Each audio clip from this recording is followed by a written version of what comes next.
Hello, today we will guide you through how to add Exchange account to Outlook. By the end, your Exchange email, calendar, and contacts will be connected in Outlook so everything stays in sync across your devices. Start by opening Microsoft Outlook on your computer. Give it a moment to load your current mailbox. If you have more than one Outlook experience installed, this process refers to the modern Outlook interface.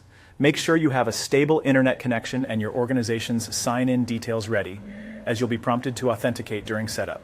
Next, look to the top right corner of Outlook and click the Settings gear icon. This opens a quick settings panel where we can reach the area that manages your mail accounts. If you're using a slightly different layout, the gear will still be in the upper corner and serves the same purpose. From the settings area, select Account. In some layouts, this may appear as Accounts or Manage Accounts. The goal is to reach the place where Outlook lists the mailboxes currently connected to your profile. Now, click on your account entry in that list. This opens the account panel and confirms you're in the right spot to make changes. Don't worry, simply opening your account details won't modify anything yet. You're just navigating to where the Add option lives. Choose Add Account.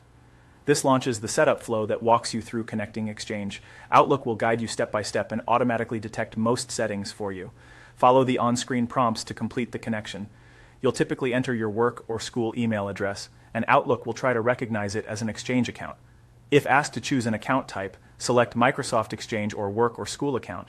You may be redirected to your organization's sign-in page to confirm your identity, and if enabled, complete two-step verification. Approve any security or permission prompts so Outlook can access mail, calendar, and contacts. If your organization uses device or app policies, allow those so the account can finish adding.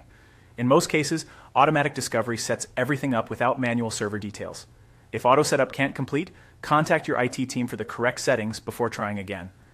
Once the account is added, Outlook begins syncing. You'll see the new mailbox appear in the sidebar. An initial sync may take a few minutes depending on the size of your mailbox. Leave Outlook open so it can finish. When the status bar shows it's updated, you're ready to use your Exchange email, calendar, and contacts in one place. If something doesn't appear right away, a quick restart of Outlook often helps refresh the view. That's it. Your Exchange account is now added to Outlook.